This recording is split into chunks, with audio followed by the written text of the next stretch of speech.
وحده لا شريك له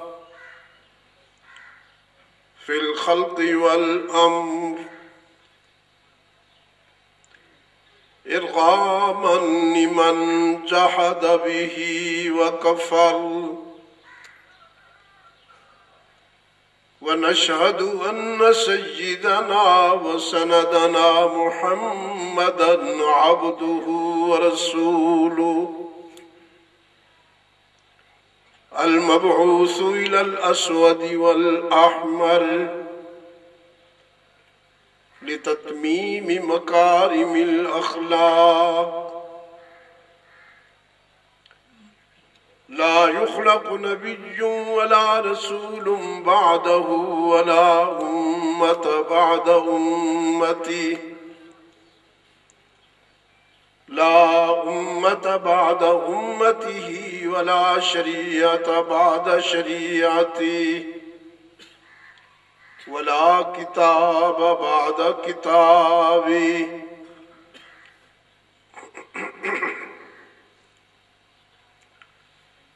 صلى الله تعالى عليه وعلى آله وأصحابه الذين هم خلاصة العرب العرباء وخير الخلائق بعد الأنبياء وهم كالنجوم في السماء للاهتداء والاقتداء وهم مفاتيح الرحمة ومصابيح الغرر أعوذ بالله من الشيطان الرجيم بسم الله الرحمن الرحيم وننزل من القرآن ما هو شفاء ورحمة للمؤمنين ولا يزيد الظالمين إلا خسارا صدقت يا رب العالمين. وقال صاحب القرآن صلى الله عليه وسلم إن الله يرفع بهذا الكتاب أقواما ويزع به آخرين وصدق رسولك النبي الأمي الكريم ونحن على ذلك لمن الشاهدين والشاكرين والحمد لله رب العالمين.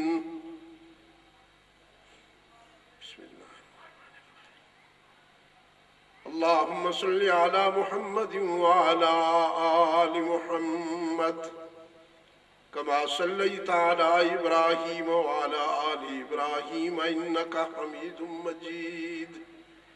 اللهم بارك على محمد وعلى آل محمد كما باركت على إبراهيم وعلى آل إبراهيم إنك حميد مجيد. میزبان عزیز محترم حاجی راج ولی خان صاحب،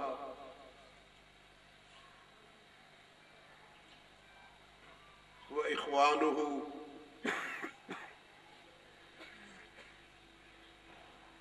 دوستو عزیزو، آج 21 مارچ 2011 عیسوی ہم یہاں پیپلز کالونی اٹک میں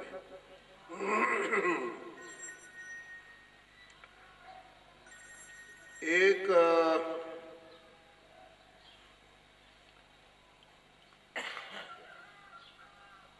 دینی تقریب میں فکر و نظر کے حوالے سے مل بیٹھے ہیں۔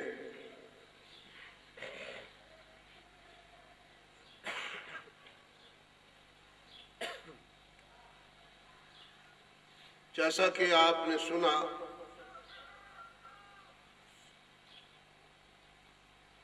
حاجی صاحب راج علی خان صاحب کے نواسے کو اللہ نے یہ سعادت عطا فرمائی کہ انہوں نے قرآن کریم حفظ کر لیا.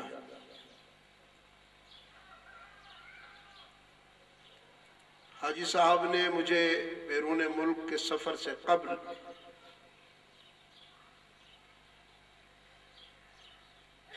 فرمایا تھا کہ میں اس حوالے سے شرکت کروں.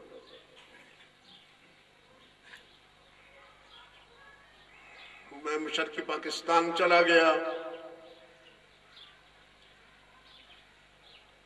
جو ایک حادثے کے نتیجے میں بنگلہ دیش بن گیا.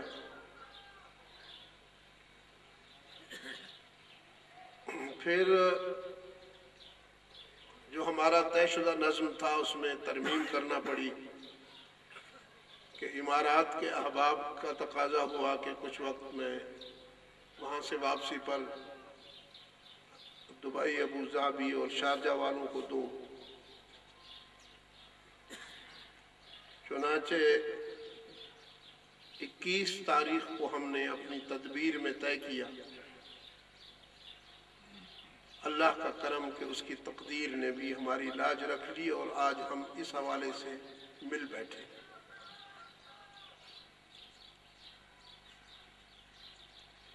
بیس مارچ ہے. اچھا، معذرت.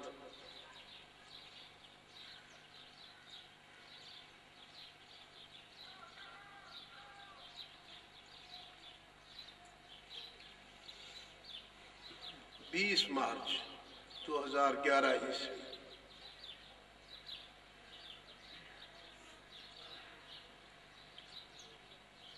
آج ایک سینے میں قرآن محفوظ ہوا.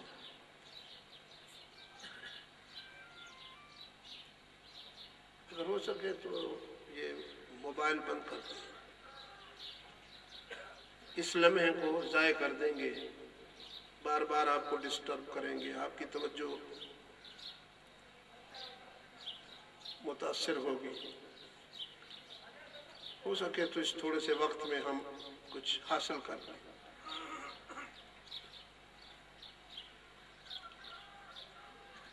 یہ ثابت ہو گیا پھر ایک مرتبہ.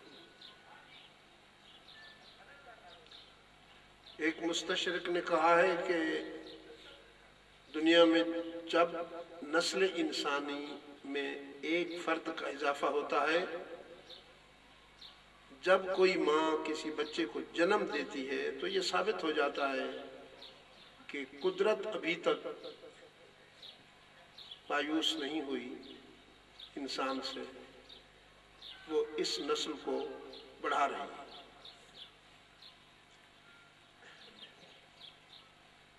آج ایک بچے کے سینے میں قرآن حفظ ہوا ہے، یہ ثابت ہو گیا ہے کہ قرآن کا سفر جاری ہے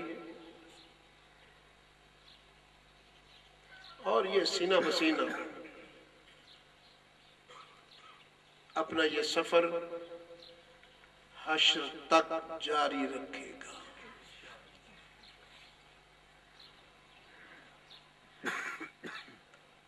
حالات بدلتے رہے، بدل رہے ہیں، آئندہ بھی بدلتے رہیں گے.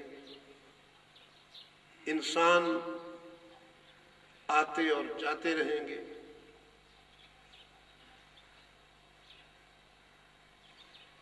چھوٹی بڑی بہت ساری تبدیلیاں چشم فلک دیکھ چکا ہے، آئندہ بھی دیکھے گا. لیکن یہ کسی کی سمجھ میں آئے یا نہ آئے، قرآن نہیں بدلے گا. اور سچ کہتا ہوں کہ قرآن کسی کی صلاحیتوں کا محتاج بھی نہیں.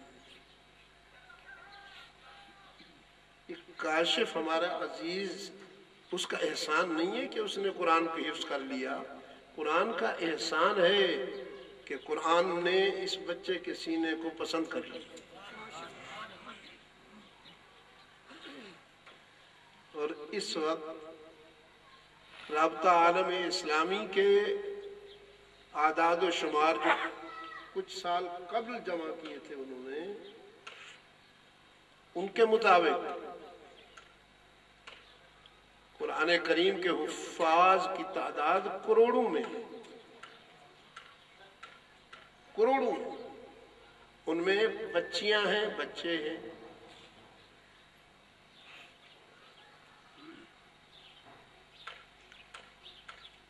اور اس وقت تو ماشاءاللہ تو جیسے موسم بہار آتا ہے نا، قرآن کریم کی تحفیظ کے حوالے سے موسم بہار ہے۔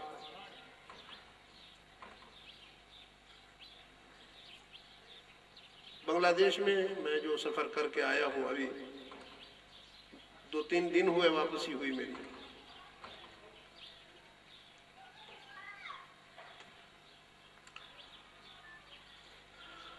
وہاں میں نے مدارس کو دیکھا، ان کی کارکردگی دیکھی۔ ہر مدرسے میں طلباء کی تعداد ہزاروں میں ہے۔ ایک مدرسے میں مسافر طلباء جو دارالاقامہ میں ٹھہرے ہوئے تھے 9,000 تھے۔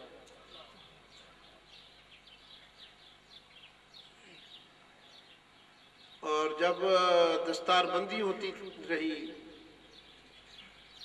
تو پھر 2 نوجوان میرے بازو کو یوں پکڑ کر سہارا دیے رہے کہ سینکڑوں بچوں کو جو میں دستار بندھوا رہا تھا تو تھک جاتا تھا۔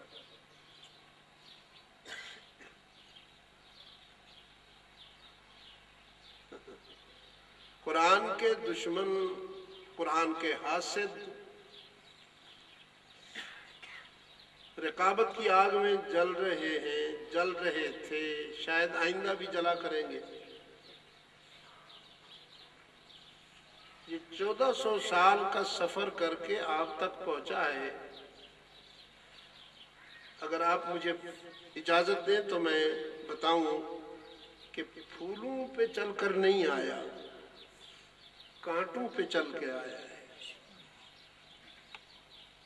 اور اس کے مقابلے میں ایسے ہی کوئی گئے گزرے مریل ڈھانچے نہیں آئے، بادشاہ آئے،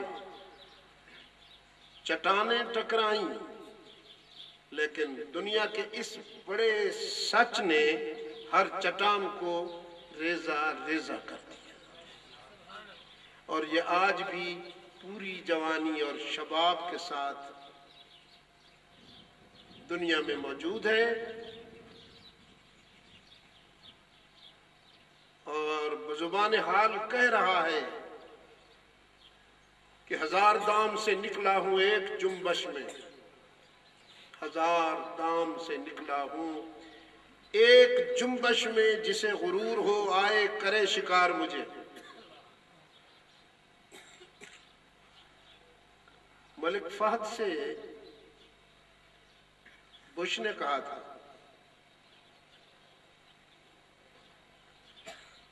ملک فہد مرحوم وہ جو سعودی فرما روا تھے، کہ قرآن کریم میں کچھ آیتیں ایسی ہیں جن سے ہمیں ڈر لگتا ہے۔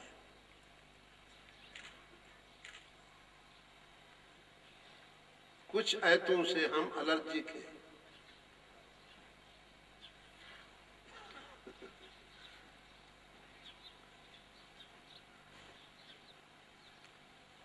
تو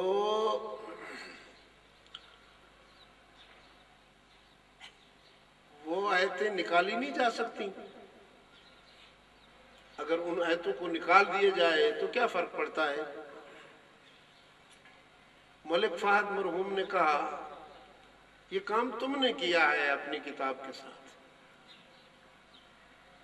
بائبل کے ساتھ تم نے یہ کام کیا ہے، کیونکہ یہ کام ہو سکتا تھا۔ ہم نہیں کر سکتے یہ کام اس لیے کہ یہ ہو نہیں سکتا۔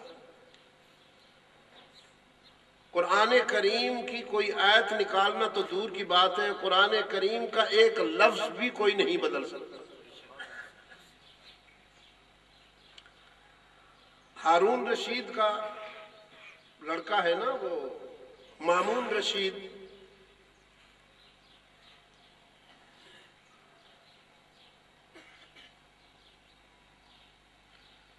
اس نے جہاں غلطیاں کی ہیں کچھ اچھے کام بھی کیے۔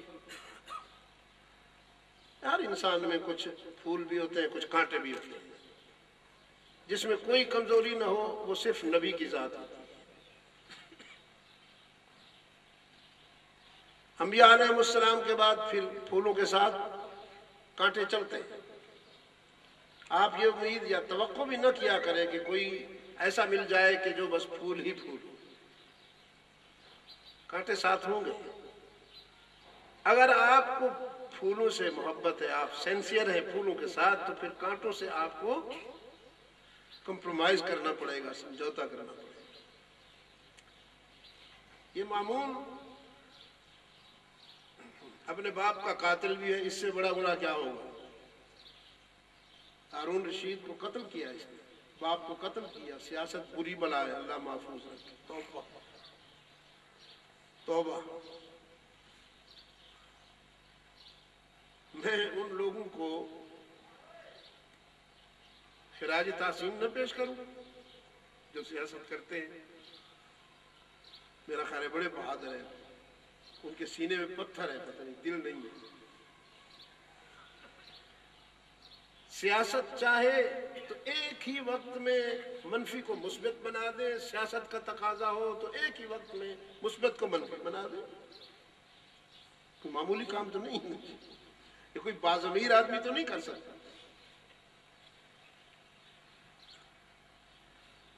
بارہ ہارون زخمی تھا اور جان کنی کا عالم تھا، سانس آ رہے تھے جا رہے تھے۔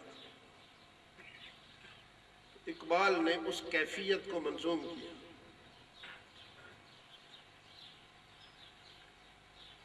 ہارون نے کہا وقت رحیل اپنے پسر سے، دنیا چھوڑتے وقت ہارون نے اپنے بیٹے سے کہا، ہارون نے کہا وقت رحیل اپنے پسر سے، جائے گا کبھی تو بھی اسی راہ گزر سے۔ پوشیدہ ہے کافر کی نظر سے ملک الموت، لیکن نہیں پوشیدہ مسلمان کی نظر سے۔ یہ اپنی اپنی سوچ ہے نا جی۔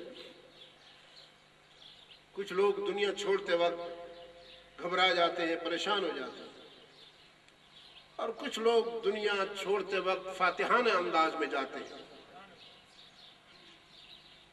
جو وفا کر کے جاتے ہیں اپنے رب سے، وہ خوشی خوشی جاتے ہیں،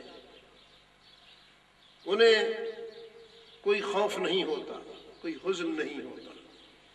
یہ جو اللہ نے فرمایا نا کہ میرے دوستوں کو نہ خوف ہے نہ حزن ہے، الا ان اولیاء اللہ لا خوف علیہم ولا هم یحزنون۔ تعبیریں تو بہت ہو سکتی ہیں، لیکن میں مختصر کر کے یہی کہتا ہوں کہ وہ اس دنیا سے ہنستے مسکراتے چلے جاتے ہیں، اس لیے کہ انہوں نے وفا کر رکھی ہوتی ہے۔ اور جو اپنے رب سے وفا نہ کر سکا ہو، پھر اس کو اپنی غداریوں سے ڈر لگتا ہے، اپنی بے وفائیوں سے ڈر لگتا ہے۔ بالکل اس طرح جس طرح کے مجرم کو کسی مجسٹریٹ کی عدالت میں جاتے ہوئے ڈر لگتا ہے۔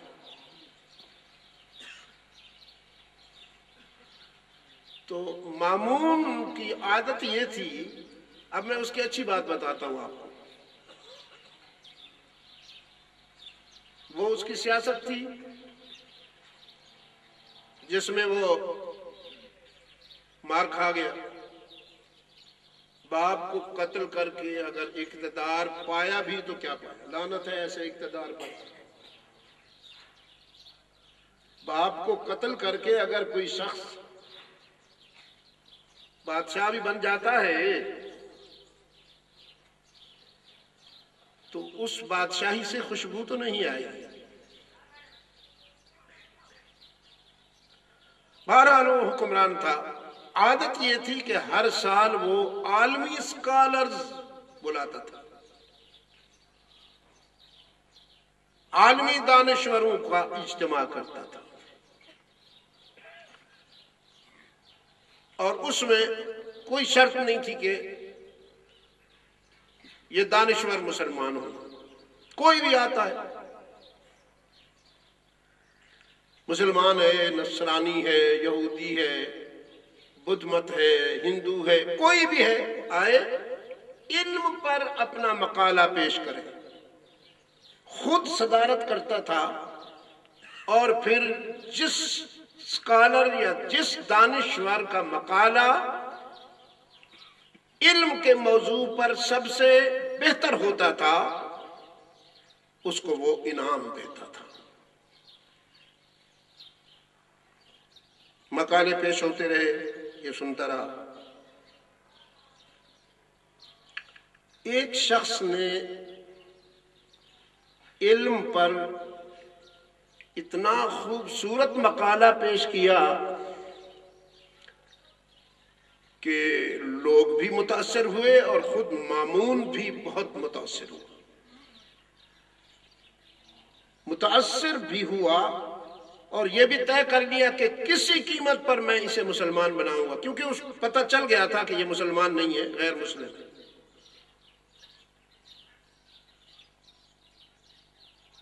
نشست ختم ہو گئی. پہلا انعام کا حقدار بھی وہی ٹھہرا تھا، تو اس کو تنہائی میں مامون نے بلایا. کہنے لگا تم نے بہت خوبصورت مقالہ پڑھا ہے، میں داد دیتا ہوں، اپریشیٹ کرتا ہوں. تم یہ بتاؤ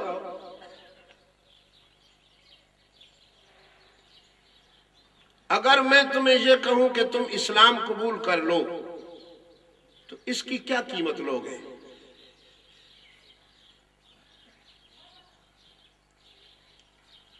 اس سکالر نے کہا پہلے آپ بتائیں کہ آپ کتنی قیمت دے سکتے ہیں. مامون نے کہا میں جہاں بیٹھا ہوں یہاں تم آ جاؤ، اور جہاں تم بیٹھے ہو وہاں میں آ جاتا ہوں، یعنی بادشاہی لے لو لیکن اسلام قبول کر لو تاکہ تیری دانش، تیری سوچ اسلام کے لیے فائدہ مند ہو، سود مند ہو، تو کوئی کردار ادا کر سکے. کہنے لگا مہربانی، شکریہ، لیکن میں بکاؤ نہیں ہوں، میں مارکیٹ کی چیز نہیں ہوں. تو مجھے بادشاہی دے رہا ہے، شکریہ، لیکن میں بادشاہی لے کر بھی اپنا مذہب نہیں چھوڑوں گا. لَكَ دِينُكَ وَلِيَ دِينِ، تجھے تیرا دھرم مبارک، مجھے میرا دین مبارک. چلا گیا. مامون بے قرار ہوا، دکھی ہوا، سال بھر دکھی رہا. یاد رہی اس کو یہ بات، دعائیں بھی ہوتی رہی. اس نے کچھ اہل نظر سے کہا کہ دعا کرو یہ شخص پلٹ جائے، بدل جائے. اگلے سال پھر اجتماع پر لوگ جمع ہوئے تو وہ بھی آ گیا، لیکن وہ جب آیا تو اس مرتبہ اس کے سر پر وہ پہلے سال والی خاص ٹوپی نہیں تھی، بلکہ اسلامی تہذیب اور ثقافت کے مطابق عمامہ تھا.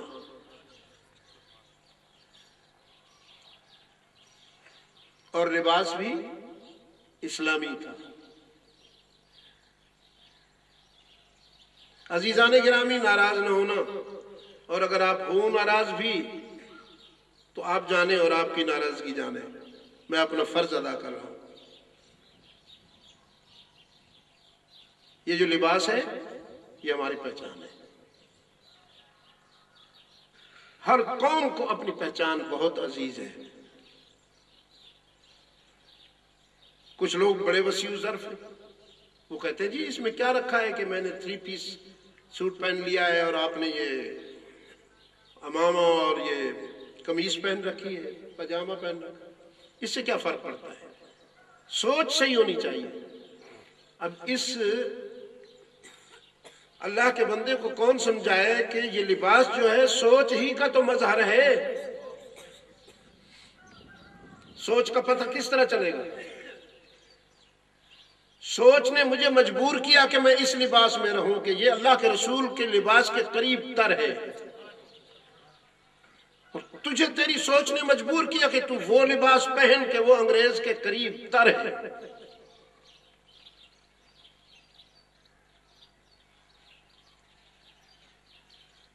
میرے 33 سفر ہیں یو کے انگلینڈ کے، پھر انہوں نے بینڈ کیا تو میں رک گیا. یورپ کے 24 سفر ہیں، کینیڈا کے 18 سفر ہیں، کے تقریباً 9 سفر ہیں. یہ سارا مغرب بار بار دیکھا، بار بار دیکھا. اللہ کو گواہ کر کے کہہ رہا ہوں کہ میں نے وہاں مغرب میں کسی پاگل گورے کو بھی آپ کے لباس میں نہیں دیکھا. وہ اپنے لباس میں ہے. خیر، اس لباس میں دیکھا، سوچنے لگا لباس تو مسلمانوں والا ہے. دیکھتے ہیں مقالہ کیا پڑھتا ہے. جب اس کا نام پکارا گیا اس نے قرآن پر جو مقالہ پڑھا تو اس محفل میں موجود ہزاروں سکالرز نے اس کو داد دی، اس کی تعریف کی، تحسین کی، اور مامون بھی متاثر. پہلے انعام کا حقدار پھر بھی وہی ٹھہرا. پھر مامون نے اس کو بلایا تنہائی میں، کہنے لگا کیا واقعی تو نے اسلام قبول کر لی؟ اس نے کہا اسلام قبول کر لیا. مامون نے کہا مجھ سے زیادہ قیمت کہاں سے ملی؟ میں تو تجھے بادشاہی دے رہا تھا، اس سے زیادہ تجھے قیمت کس نے دی ہے کہ تو بدل گیا اور اسلام قبول کر لیا؟ اس نے کہا مجھے جو قیمت ملی ہے بتاتا ہوں. اصل بات یہ ہے کہ میں باضمیر انسان ہوں، کسب حلال پر میں قناعت کرتا ہوں، مشکوک رزق نہیں کھاتا. یہ جو میری دانش کی روشنی مقالے کی صورت میں 2 مرتبہ تیرے سامنے آئی ہے اسی رزق کے حلال کا نتیجہ ہے.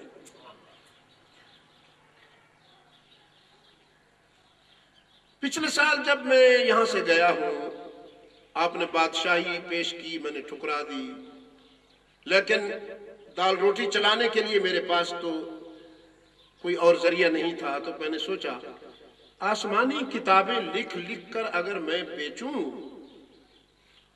تو اس سے میری بہت اچھی گزرے اوقات ہو جائے گی. چنانچہ میں نے سب سے پہلے توریت لکھی جو میرے اپنے مذہب کی کتاب یہودی تھی. لیکن توریت لکھتے وقت اس میں جو لفظ یا جو پیراگراف میری نظر میں ادبی اور فصاحتی معیار پر پورا نہیں اترتا تھا میں نے اس میں تھوڑی سی تبدیلی کر دی اور منمانی عبارت بنا کر لکھ دی، یا بالفاظ دیگر پہلے کمزور الفاظ تھے پھر میں نے اچھے الفاظ ڈال دیے.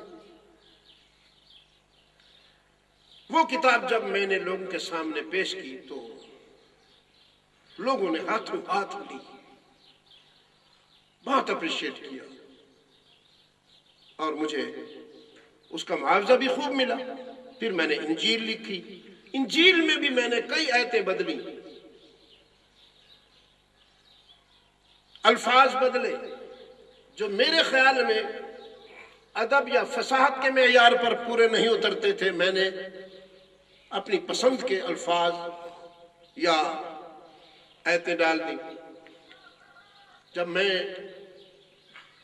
نصارہ کے پاس وہ لے گیا تو ہاتھوں ہاتھ انہوں نے وہ لی اور مجھے خوب معاوضہ ملا۔ پھر میں نے قرآن لکھا، اور قرآن لکھتے وقت بھی میں نے وہی کام کیا جو توریت لکھتے وقت کیا تھا، جو انجیل لکھتے وقت کیا تھا، کہ میرے خیال میں جس آیت میں کچھ تبدیلی ہونی چاہیے تھی فصاحت اور ادب کے حوالے سے، میں نے وہ تبدیلی کر دی، کچھ الفاظ بدل دیے۔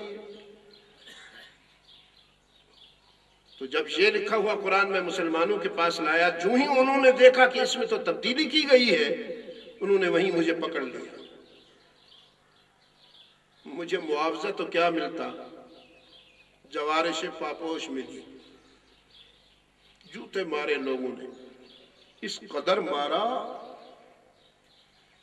کہ میری طبیعت صاف ہو گئی، اس قدر مارا کہ طبیعت صاف کیا ہوتی، میری آنکھیں کھل گئیں اور میرے ضمیر نے فیصلہ دیا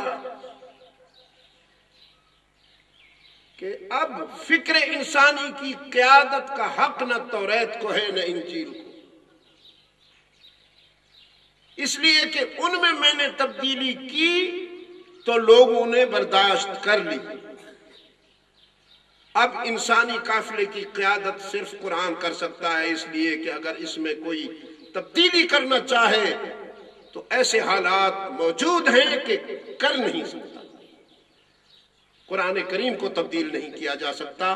اس کی سچائی میرے دل میں اتر گئی اور میں نے اسلام قبول کر لیا۔ یہ قیمت ملی مجھے۔ عزیزان گرامی، وقت بھی بہت مختصر ہے، اور اصل بات تو یہ کہ ہم دعا کے لیے آئے ہیں، نہ یہ جلسہ ہے، نہ کوئی کانفرنس ہے، نہ کوئی کنونشن ہے، نہ کوئی سیمینار ہے۔ دعا بھی ایک تو بچے نے حفظ کیا، اس پر ہم اللہ کا شکر ادا کریں گے اور متعلقین کو مبارکباد پیش کریں گے۔ پھر پچھلے دنوں ہمارے حاجی راج ولی خان صاحب، رحمت خان صاحب اور ان کے بھائیوں کے والد گرامی حاجی نعمت خان صاحب کا انتقال ہوا، جس کا جنازہ بھی میں نے پڑھایا تھا سفر کرنے سے پہلے۔ پھر پچھلے دنوں انگلینڈ میں ان کے ایک بھائی صاحب بھی انتقال کر گئے، نوبت خان صاحب مرحوم۔ ہم ان کے لیے دعا مغفرت بھی کریں گے۔ قرآن کریم 1400 سال کا سفر کر کے آپ کے پاس پہنچا ہے، اس کی جوانی میں کوئی فرق نہیں آیا، اس کے شباب میں کوئی فرق نہیں آیا۔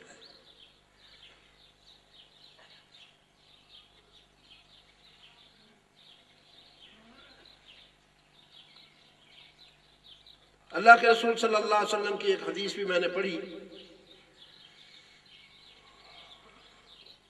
وہ اس وقت مسلمان کے نفسیات میں بہت سارے سوالوں کا جواب ہے۔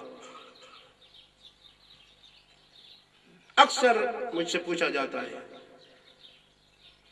کہ ماضی میں قرآن پڑھنے والے یا جن کے گھروں میں قرآن ہوتا تھا وہ اتنے کمزور نہیں تھے جتنے آج ہم کمزور ہو گئے ہیں۔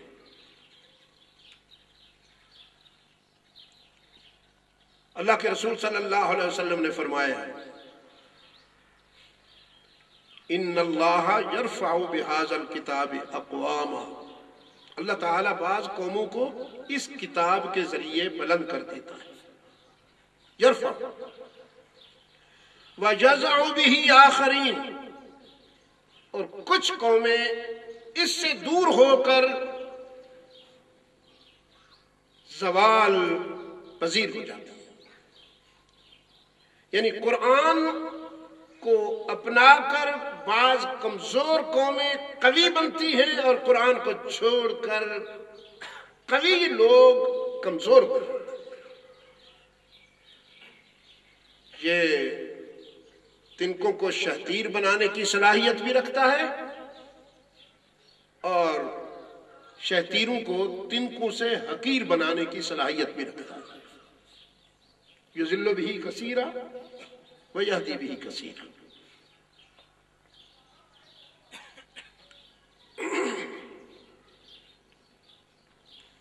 پیرس میں مجھ سے ایک ترک نوجوان نے یہی سوال کیا تھا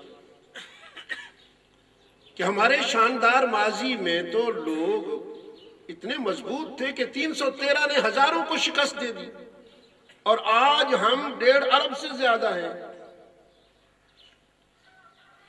ان مسلمانوں کے حکم کی تعمیل دریا کرتے رہے، درندے جنگل کے کرتے رہے، ہوائیں کرتی رہیں، آگ کرتی رہی، عناصر فطرت نے، عناصر اربع نے ان کی بات مانی، اور ہماری بات تو بیویاں بھی نہیں مانتی. اتنا فرق کیوں ہے؟ تو میں نے کہا اتنا فرق اس لیے ہے کہ وہ بائی چوائس مسلمان تھے اور تم بائی چانس مسلمان ہو. یہ چوائس اور چانس کی بات ہے.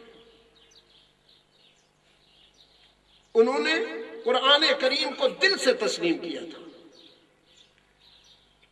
اور ہم چونکہ مسلمان گھرانے میں پیدا ہو گئے، نام بھی ہمارا عبد الرحمن، عبد المجید، عبد العزیز، عبد الکریم رکھ دیا گیا ہے، تو ہمیں چپک گیا ہے اسلام.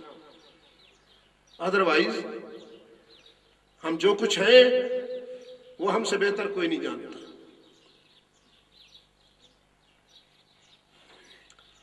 جو آیت میں نے آپ کے سامنے پڑھی ہے، اب تھوڑا سا میں اس پر گفتگو کرتا ہوں اور بات ختم کرتا ہوں. وَنُنَزِّلُ مِنَ الْقُرْآنِ مَا هُوَ شِفَاءٌ. ہم نے قرآن میں وہ کچھ دیا ہے جو سراسر شفا ہے. وَنُنَزِّلُ مِنَ الْقُرْآنِ مَا هُوَ شِفَاءٌ وَرَحْمَةٌ لِّلْمُؤْمِنِينَ. اور اہل ایمان کے لیے یہ موجب رحمت ہے. وَلَا يَزِيدُ الظَّالِمِينَ إِلَّا خَسَارًا. ظالم اس سے کوئی فائدہ نہیں اٹھاتے. دوسری جگہ قرآن کریم نے فرمایا کہ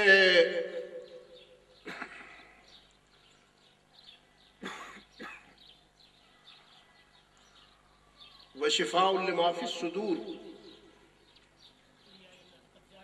قَدْ جَاءَتْكُمْ مَوْعِظَةٌ مِّن رَبِّكُمْ وَشِفَاءٌ لِمَا فِي الصُّدُورِ.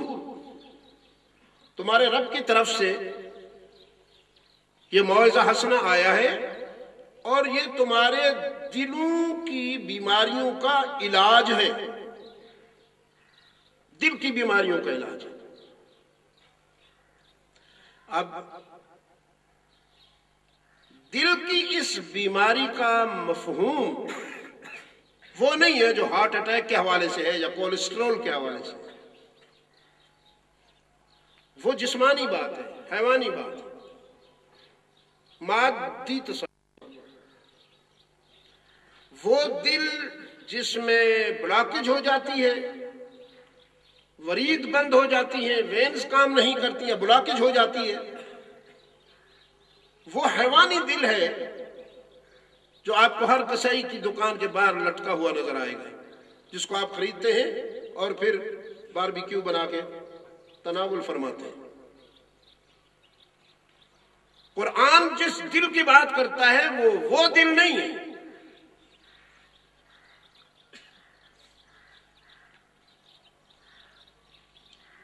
رب العالمین نے فرمایا نزلہ علی قلبک باذن اللہ. ہم نے قرآن کو آپ کے دل پہ اتارا ہے. نزلہ علی قلبک باذن اللہ. اٹکوا لو. آپ کی بے زبانی ترقی کرتی کرتی کرتی کرتی یہاں تک آپ پہنچی. مجھے بھی اس شہر سے 50 سال سے زیادہ سے واسطہ ہے، لیکن اتنے بے زبان میں نے آپ کو کبھی نہیں پایا جتنے آج بیٹھے ہوئے ہیں. لگتا ہے جیسے اجنبی ماحول میں بیٹھا ہوں. نہیں نعرہ نہیں چاہتا، یہ تو ساری رسمی بات ہے. صرف آپ کا دل بیدار چاہتا ہوں، صرف دل بیدار چاہیے مجھے۔ نعرہ بازی نے تو وہ کام کیا کہ دشمن بھی نہ کر پائے۔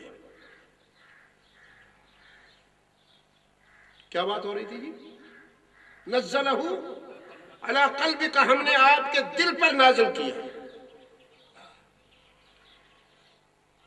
اور ان فی ذالک،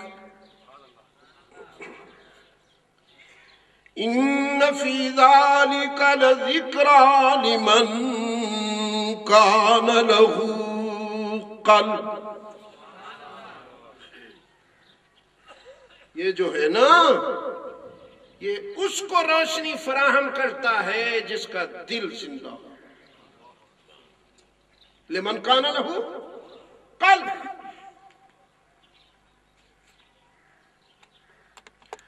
عقل اچھی چیز ہے لیکن چراغ راہ ہے، بقول اقبال کے منزل نہیں ہے۔ اس لیے وہ کہتے ہیں گزر جا عقل سے آگے، گزر جا عقل سے آگے، کہ یہ نور چراغ راہ ہے، منزل نہیں ہے، یہ ٹارچ ہے۔ اس سے آپ راستہ معلوم کیجئے، دیکھیے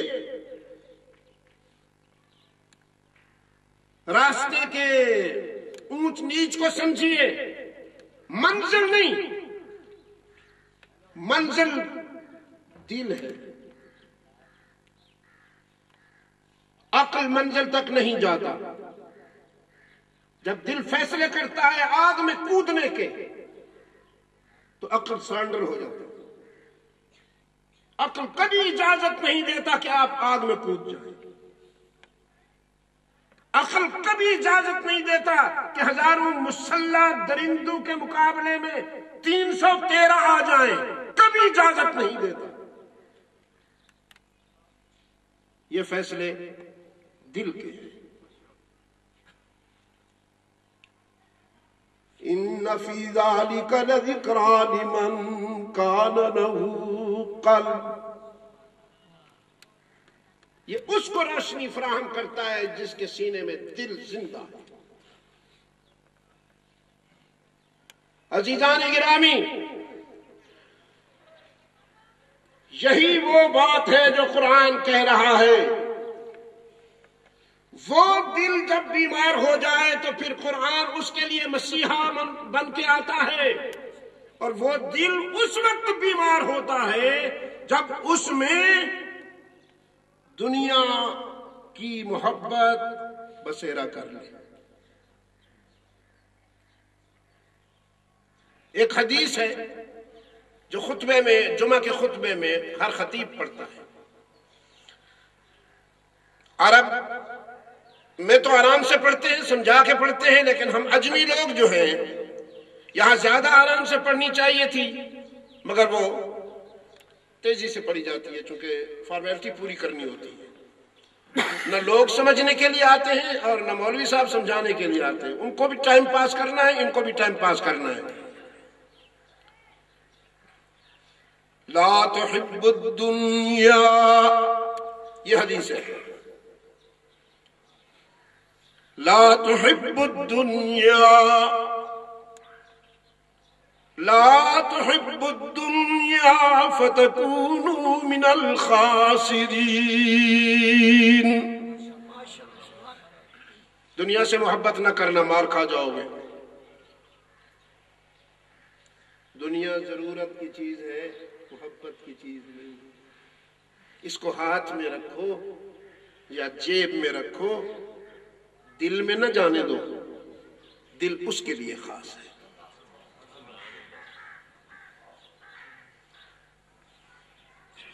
میں آپ سے یہ نہیں کہہ رہا ہوں کہ دنیا سے نفرت کیجیے، بخدا ایسا نہیں ہے۔ ہم تو اللہ سے مانگتے ہیں ربنا آتنا فی الدنیا حسنۃ، یا اللہ ہمیں اچھی دنیا عطا فرما۔ اور یہ اچھی دنیا کون سی ہوتی ہے؟ اچھی دنیا وہ ہوتی ہے کہ دولت مل جائے، دنیا مل جائے، تب بھی تیری یاد سے میں غافل نہ ہونے پاؤں، تیری یاد سے، تیرے ذکر سے میں غافل نہ ہو جاؤں، مجھے وہ دنیا عطا فرما، وہ دنیا اچھی ہے۔ اور یہ سلیقہ اللہ نے ہمیں خود سکھایا ہے کہ مجھ سے یوں مانگا کرو، یہ دعا ہماری خود ساختہ نہیں ہے، اللہ کی سکھائی ہوئی ہے، ہم مانگتے ہیں اللہ سے۔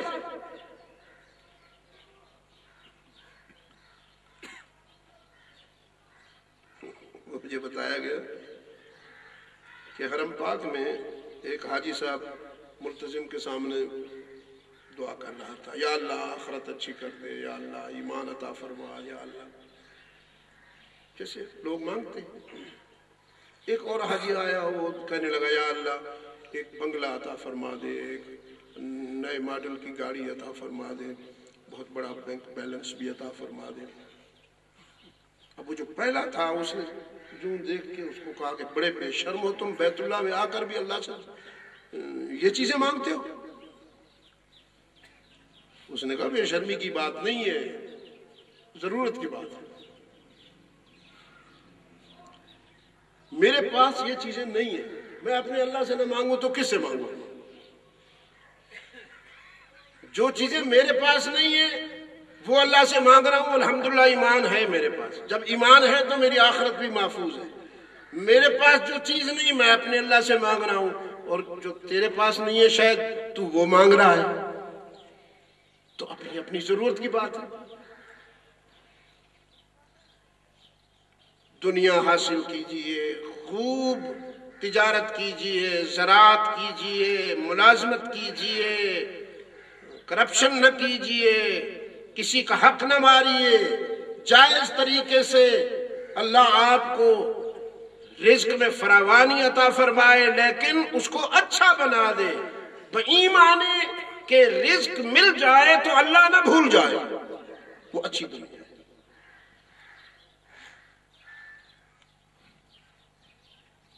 تو اس بیماری کا علاج کیا رحمت للعالمین صلی اللہ علیہ وسلم نے، کہ کیسر و کسریٰ کی صدیوں استحصالی بادشاہتیں جو نسل انسانی کا استحصال کر رہی تھیں، اور انسان نے روپے پیسے کو ہی سب کچھ سمجھ رکھا تھا، رحمت للعالمین اس مرض کے لیے مسیحا بن کے آئے ہیں نا، بھی آج بھی تو ہیں ایسے۔ ایک دوست ہر سال حج پر عمرے پر بھی جاتے تھے اور کرپشن بھی کرتے تھے، تولنے میں بھی انصاف نہیں کرتے تھے، خرید و فروخت میں بھی انصاف نہیں کرتے تھے، لوگوں کو پتا تھا کہ یہ کرپٹ آدمی ہے، لیکن حج بھی کرتے تھے، عمرے بھی کرتے تھے۔ تو کسی بے تکلف دوست نے اس سے کہا، حاجی صاحب یہ تم نیکی بھی کرتے ہو اور ساتھ تم سے خطائیں بھی ہو رہی ہیں، اگر تمہاری نیکیاں اور خطائیں میزان میں وہاں جو ترازو لگنا ہے حشر میں برابر ہو گئیں تو پھر کیا ہوگا؟ جنت جانا پسند کرو گے یا جہنم جاؤ گے؟ اس نے کہا جنت جہنم کو تو مجھے پتہ نہیں ہے، بس اپنے رب سے کہوں گا جہاں 4 پیسے کا فائدہ ہو وہیں بھیج دے۔ یہ آج بھی ہے، یہ دنیا وبال ہے۔ اور اگر آپ اجازت دیں میرے عزیز تو آج دنیا میں سب سے بڑا طوفان یہی آیا ہوا ہے۔ یہ جو لوگوں نے میزائل بنائے اللہ کو راضی کرنے کے لیے بنائے ہیں، یہ جو ہلاکتوں کا سامان بنایا ہے، بم بنائے ہیں، یہ ڈرون بنائے ہیں، ایسی یعنی ٹیکنالوجی آئی ہے کہ زہر کڑوا بھی نہیں رہا، سویٹ ہو گیا، اور شوٹنگ کی آواز بھی نہیں رہی، بغیر آواز کے سب کچھ ہو جاتا ہے۔ سوئی کے برابر کوئی چیز جسم کے اندر اتار دیتے ہیں کسی بھی ذریعے سے، اس کے لیے ایک چھوٹا سا انہوں نے پسٹل بنایا ہے قلم کی طرح کا، بس چوں دبایا قریب سے گزرتے ہوئے وہ اس کو وہ پش کرتی ہے، اس کا جو سسٹم ہے، اور وہ جسم میں پیوست ہو جاتا ہے، تھوڑی دیر کے بعد وہ مر جاتا ہے۔ آپ مجھے بتائیے کہ یہ تمام چیزیں جو ہیں یہ اللہ کو راضی کرنے کے لیے بنائی گئی؟ یہ سب تو ہلاکتوں کا سامان ہے، اور آج دنیا انہی ہلاکتوں کی زد میں بڑی قومیں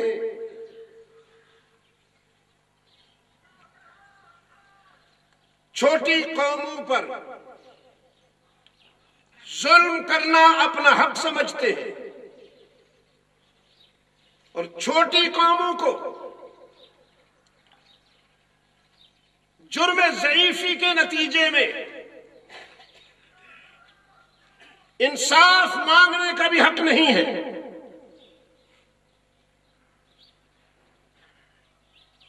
قتل کرنے پر میرے تاکید تھی صیاد کی، کاٹ ڈالوں گا زباں تیری اگر فریاد کی، کاٹ ڈالوں گا زباں تیری اگر فریاد کی۔ لیکن یہ دور ہے تو بڑا ہولناک، اس دور کا سامنا کرنا ہر انسان کے بس میں نہیں ہے، بڑا ظرف چاہیے، لیکن بہرحال یہ دور مٹنے والا ہے، باقی رہنے والا نہیں ہے۔ اللہ جتنی اس کی ذات بلند ہے، کوئی شریک نہیں اس کا، اتنا ہی اس کا حوصلہ بلند ہے، کوئی شریک نہیں اس کے حوصلے کا، کوئی شریک نہیں اس کی قدرت کا، کوئی شریک نہیں اس کے اختیار کا۔ حوصلہ تو بہت بلند ہے اس کا، لیکن وہ کفر کو برداشت کرتا ہے، ظلم کو زیادہ دیر برداشت نہیں کرتا۔ میں بڑی ذمہ داری کے ساتھ آپ کے سامنے یہ بات کہہ رہا ہوں، شاید میں دنیا میں اتنی دیر زندہ نہیں رہوں گا جتنا اللہ تعالیٰ آپ کو سلامت رکھے۔ اگر آپ میرے بعد زندہ رہیں تو وہ وقت آپ دیکھیں گے کہ جو انسانیت کے قاتل ہیں، یہ جو ظالم ہیں، جنہوں نے ہلاکتوں کے بل بوتے پر اپنی چودراہٹ اور اپنی تھانیداری مسلط کر رکھی ہے مظلوم قوموں پر، آپ دیکھیں گے کہ سونامی کی لہروں میں ان کے محلات بھی بچوں کے بنائے ہوئے کاغذی کھلونوں کی طرح بہتے ہوئے نظر آئیں گے، اور ان کی لاشیں بھی فرعون کی لاش کی طرح پڑی ہوگی، اور رب العالمین بزبان قدرت فرمائیں گے تمہیں دفنایا بھی نہیں جائے گا تاکہ دیکھنے والوں کو عبرت حاصل ہو۔ یہ وقت آئے گا اور بالکل قریب ہے۔ ہم قرآن کریم کو چومنے والی قوم ہے، اتنا پیار ہے ہمیں قرآن سے کہ مائیں اپنے بیٹوں کو رات کو جب چوری کے لیے روانہ کرتی ہیں اور اس کا بیٹا ڈاکہ ڈالنے جاتا ہے تو وہ قرآن کو اوپر کر کے کھڑی ہو جاتی ہے اور نیچے سے گزارتی ہے، جا میرا پتر قرآن تیری حفاظت کرے سی۔ قرآن اس کے لیے ہے۔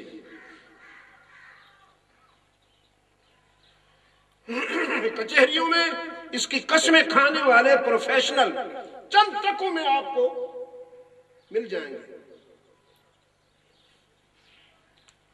لیکن قرآن کو سمجھنے والے، قرآن کی بات سننے والے، قرآن کی باتوں پر عمل کرنے والے بہت کم رہ گئے، اور اس کی آج ضرورت ہے۔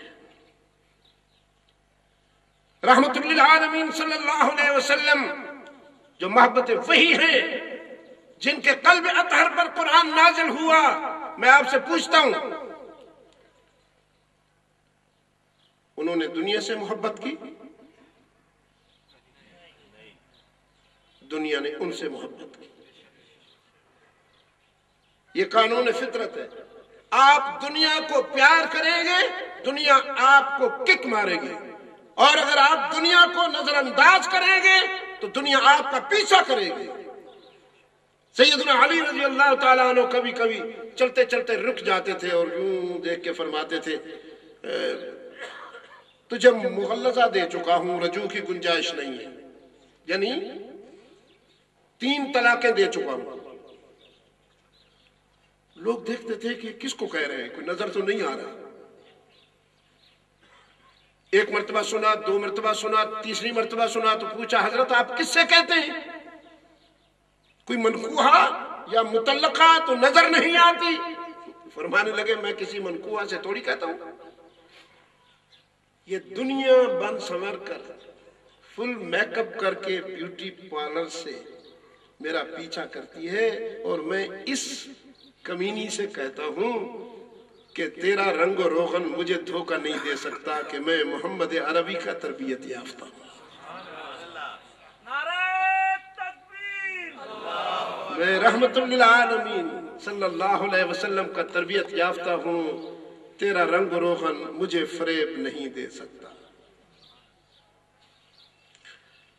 آپ رضی اللہ تعالیٰ عنہ نے جو خلافت کے ایام گزارے ہیں، اگر آپ نے سیرت حیدر کرار کا مطالعہ کیا ہے تو آپ کو ملے گا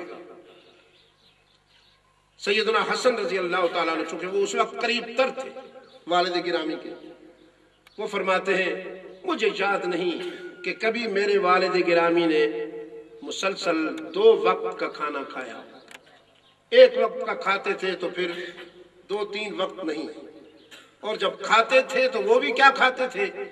جو کی روٹی۔ ان کے استاذ نے بھی زیادہ جو کھائی ہے، اور ہم تو یہ آپ سن کر بھی حیران ہوں گے کہ جو کی بھی روٹی ہوتی ہے۔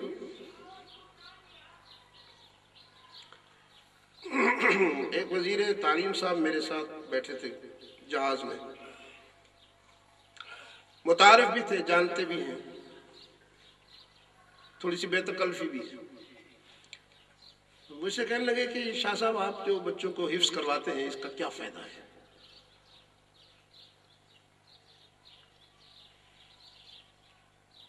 اتنے بچے حفظ کر رہے ہیں، لاکھوں لاکھوں، ان کا سکوپ کیا ہے؟ میں نے کہا آپ یہ جو کالجوں اور یونیورسٹیوں میں بچوں کو پڑھا رہے ہیں ان کا کیا سکوپ ہے؟ ان کا وہ جج بنتے ہیں، وکیل بنتے ہیں، مجسٹریٹ بنتے ہیں، ڈاکٹر بنتے ہیں، فلاں بنتے ہیں، انجینئر بنتے ہیں، سائنسسٹ بنتے ہیں۔ میں نے کہا سب تو نہیں بنتے۔ ہاں، اس نے کہا سب تو ہو سکتا ہے نہ بن۔ میں نے کہا ہو نہیں سکتا، میں اپنے مشاہدے کی بنیاد پر کہہ رہا ہوں۔ میں نے دبئی میں ایک نوجوان کو دیکھا ریڑھا کھینچتے ہوئے، کپڑے اس کے اوپر کپڑوں کے تھان پڑے تھے اور کھینچ رہا تھا، اور پسینے میں گرمی بہت زیادہ۔ میں اس کے چہرے کو دیکھ کر سمجھ گیا کہ یہ پاکستانی ہے۔ تو میں نے شیشہ اتارا اور پوچھا کہ پاکستانی ہو؟ کہا کہ جی پاکستانی ہوں۔ میں نے کہا بیٹا پڑھا ہوتا نا، ذرا تعلیم حاصل کر لی ہوتی، اب دیکھو کیا حال ہے تمہارا۔ اس نے کہا جی گریجویٹ ہوں،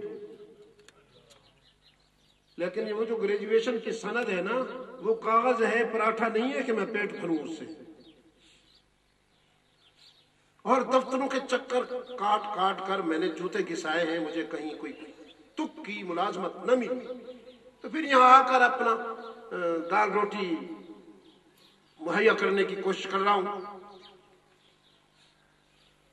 میں نے وزیر تعلیم صاحب سے کہا سوچ میں فرق ہے، تمہارا خیال یہ ہے کہ رزق سند سے ملتا ہے، سرٹیفکیٹ سے ملتا ہے، تمہارا خیال یہ ہے کہ رزق دکان سے ملتا ہے، میرا ایمان یہ ہے کہ رزق آسمان سے ملتا ہے، اور یہ فلسفہ میرا خود ساختہ نہیں ہے، اس نے کہا ہے، قرآن کریم نے کہا ہے وَفِي السَّمَاءِ رِزْقُكُمْ، تمہارا رزق آسمان میں ہے، دکان سے اس وقت ملے گا جب آسمان پر فیصلے ہوں گے، کھیتیوں میں بھی اس وقت رزق ملے گا جب آسمان سے تمہارے حق میں فیصلے ہوں گے۔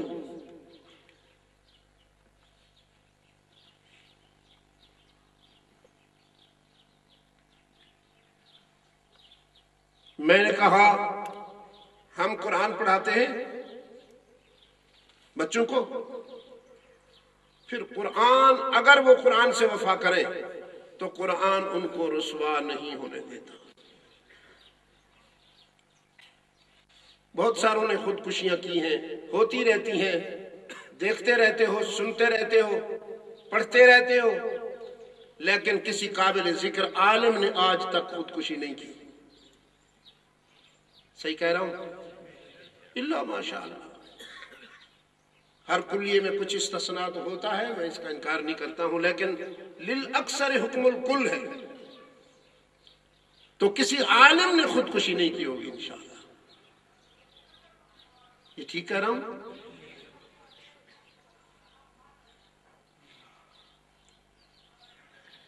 میں نے کہا اگر آپ محسوس نہ کریں تو ہم فقراء تیار کر رہے ہیں۔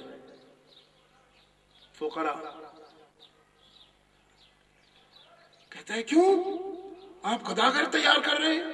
میں نے کہا میرے فقراء گداگر نہیں ہوتے، میرے فقراء وہ ہوتے ہیں جو رات کی تنہائیوں میں اس کے در کے سوالی ہوتے ہیں اور دن کے وقت دنیا پر حکمرانی کرتے ہیں۔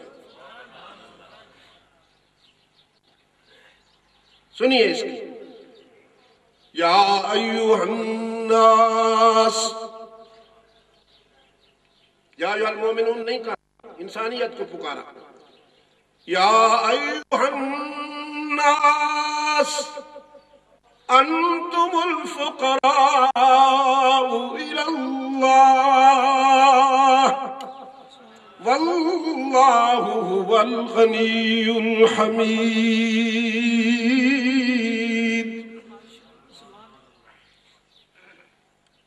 لوگوں تم سب اللہ کے در کے فقیر، چاہے آسمانوں اور زمین کے سارے خزانوں کا مالک صرف اللہ ہے، جس کو چاہتا ہے عطا کرتا ہے، جو اس کا اہل بنتا ہے اس کو ملتا ہے۔ First deserve, then desire، پہلے اہلیت بعد میں طلب۔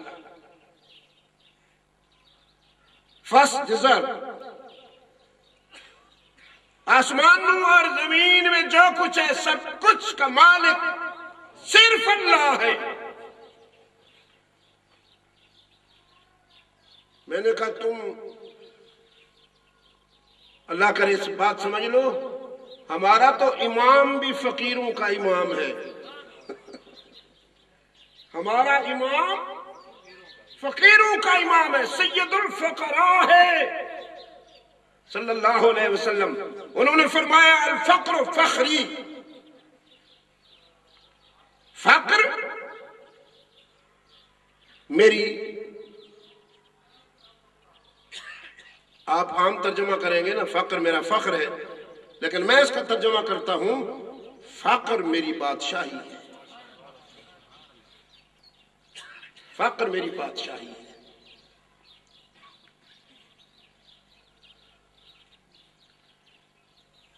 میری بات نہیں سمجھتے ہو تو اقبال کی بات سمجھو، وہیں جہاز کے اندر ہی میں نے پھر اس کو یہ اقبال کی اشعار سنائے۔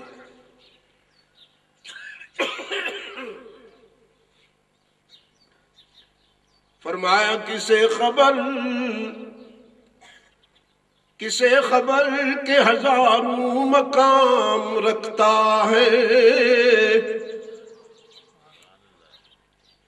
کسے خبر کے ہزاروں مقام رکھتا ہے، وہ فقر جس سے ہو بے پردہ روح قرآنی،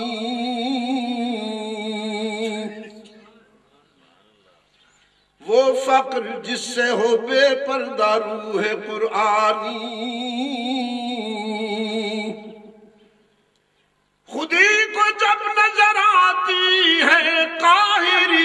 اپنی، یہی مقام ہے کہتے ہیں جس کو سلطانی، یہی مقام ہے مومن کی قوتوں کا امین، اسی مقام سے مومن ہے ذل سبحانی۔ یہ جبر و قہر نہیں ہے، یہ عشق و مستی ہے، ہاں یہ جبر و قہر نہیں ہے، یہ عشق و مستی ہے، کہ جبر و قہر سے ہوتی نہیں جہاں بانی،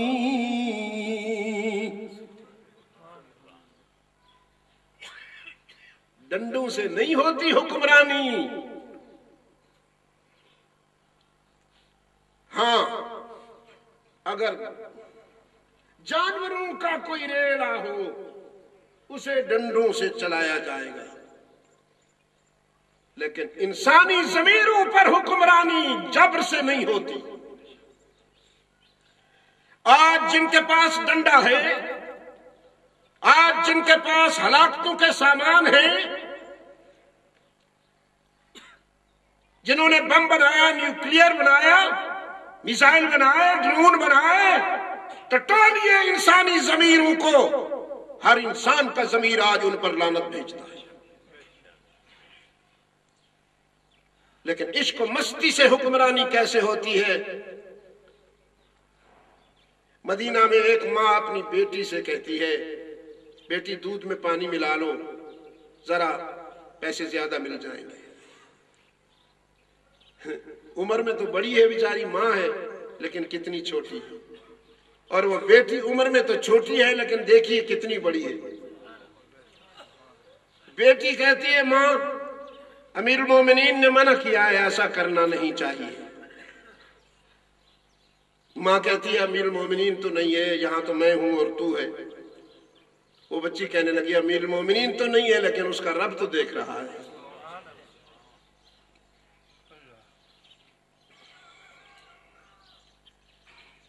عزیزان گرامی،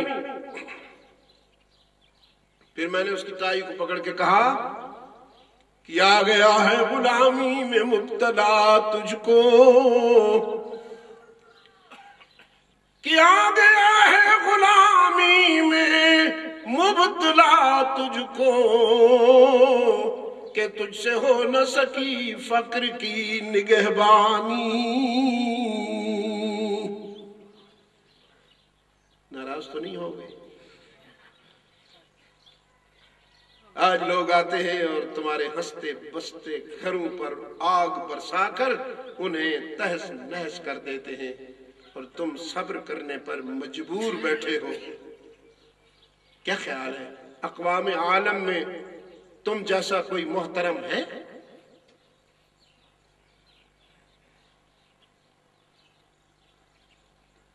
یہ میرے ہاتھ میں ہے۔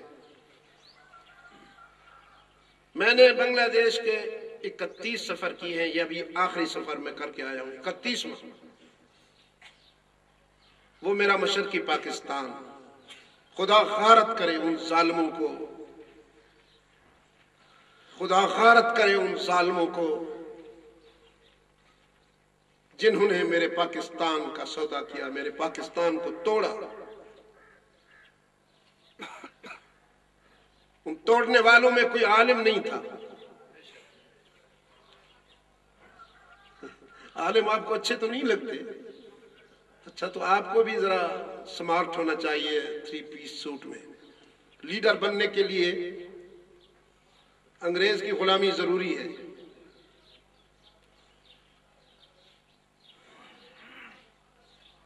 وہ جوش کہتا ہے نا، چلو چھوڑتا ہوں، پھر کچھ لوگوں کی دل آزاری ہو جائے گی۔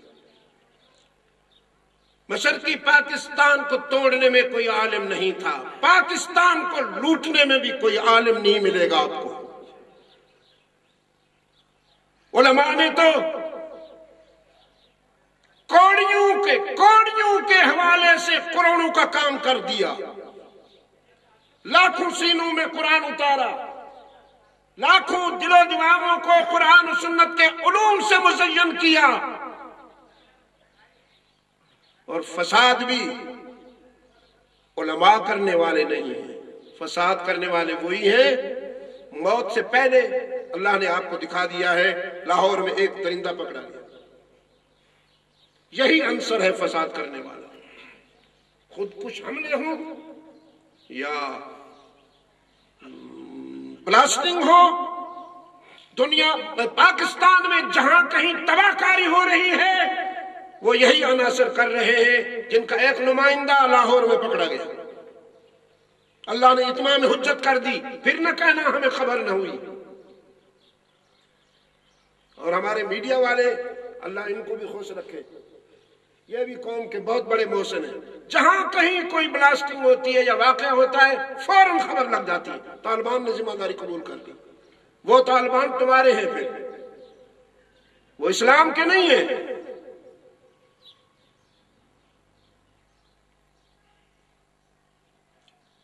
مشرقی پاکستان کو آج اللہ تعالیٰ نے ہر بلا سے محفوظ رکھا ہوا ہے۔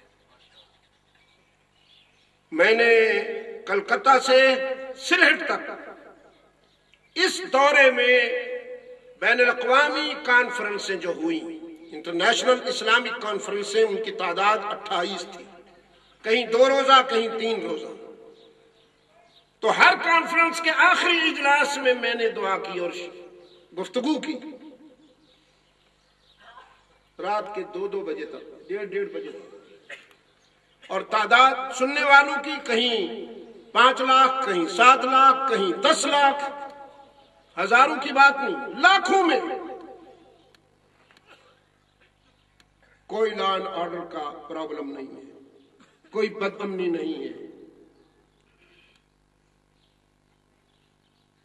کچھ سال پہلے ان کا ٹکا ہمارے روپے کے مقابلے میں کمزور تھا، 140 ٹکا کا ہمارا 100 تھا، آج ان کے 160 ٹکا کے مقابلے میں،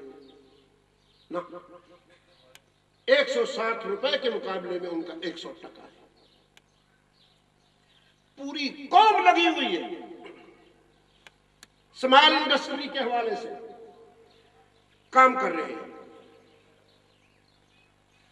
ہیں وہ بھی انسان، اختلافات ان میں بھی ہوتے ہیں، لڑائی جھگڑے آپس میں ان کے بھی ہوتے ہیں، لیکن ایسے لڑائی جھگڑے نہیں کرتے جس سے کہ ملک آزمائش میں اور خطرے میں پڑ جائے۔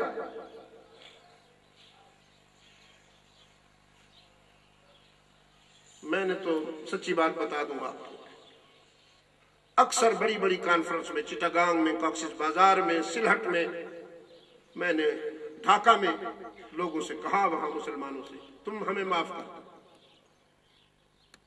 ہم نے تمہاری وفاؤں اور تمہارے محبتوں کی قدر نہیں کی، پاکستان بنانے میں جتنی قربانیاں مشرقی پاکستان کی ہیں مغربی کی نہیں، لیکن ہم نے تمہاری محبتوں کی قدر نہ کی۔ آج تمہاری آہوں نے ہمیں آزمائش میں ڈال رکھا ہے، کبھی پانی ناراض ہو جاتا ہے، کبھی آگ ناراض ہو جاتی ہے، کبھی ہوائیں ناراض ہو جاتی ہیں۔ کل ایک ہواؤں کا مرغولا یوں گھومتا ہوا چلا اور سیال کوٹ کے قریب اس نے بستیاں اٹھا کے پھینک دی اور درجنوں آدمی اس میں مر گئے۔ جاپان دنیا کی بڑی طاقتوں میں سے ہے، سائنس اور ٹیکنالوجی کے حوالے سے، کیا کیا اس نے اللہ تعالیٰ کی عذاب کے سامنے؟ چھوٹی سی تنبیہ ہوئی،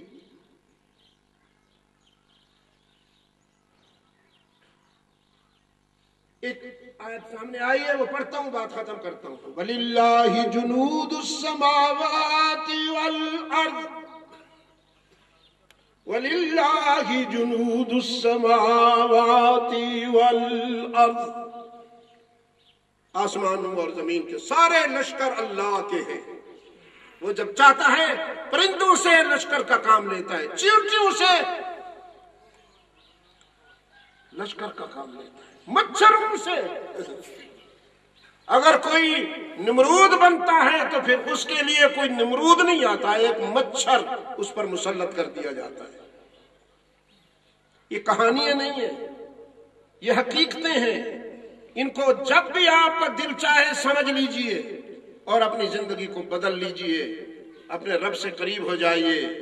میری ساری گفتگو کا نتیجہ یہی ہے کہ دنیا کے فریب سے بچنے کی کوشش کیجئے، دنیا کو کنیز بنا کے رکھیے، نوکر بنا کے رکھیے، دنیا کو اپنے در کا غلام بنا کے رکھیے، دنیا کا غلام نہ بن جائیے، دنیا کا نوکر نہ بن جائیے، اس کو ہاتھ میں رکھیے اور اللہ کو دل میں بسا لیجئے۔ انشاءاللہ آپ کی دنیا اور آخرت کامیاب ہو جائے گی۔ بسم اللہ الرحمن الرحیم۔ اللہم صلی علی محمد وعلی آل محمد وبارک وسلم۔ ربنا آتنا فی الدنیا حسنۃ وفی الآخرۃ حسنۃ وقنا عذاب النار۔ ربنا ظلمنا انفسنا وإن لم تغفر لنا وترحمنا لنكونن من الخاسرین۔ ربنا لا تزغ قلوبنا بعد إذ هديتنا وهب لنا من لدنك رحمة إنك أنت الوهاب۔ اللهم ثبتنا على صراط المستقيم واحفظنا من كل بلاء الدنيا وعذاب الآخرة۔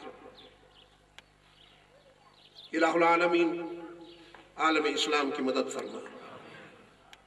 مسلمان دنیا میں جہاں کہیں مظلوم و مجبور ہیں، یا الہ العالمین ان کی دستگیری فرما، ہم سب کی خطائیں معاف فرما۔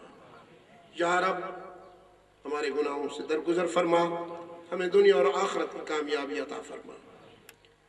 آج کی اس تقریب میں ہم اپنے عزیز کاشف حافظ کاشف خان، کاشف جان، کاشف خان جی اچھا کاشف رحمان کے قرآن کریم حفظ کرنے پر کاشف رحمان کے گھر والوں کو، اس کے استاذ کو اور عزیز موصوف کو دل کی گہرائیوں سے مبارکباد بھی دیتے ہیں، اور یہ دعا بھی کرتے ہیں کہ اس نے قرآن کو دماغ میں تو بٹھا لیا ہے، اللہ کرے قرآن اس کے دل میں بھی اتر جائے اور اس کی عملی زندگی بھی قرآن کے نور سے منور ہو جائے۔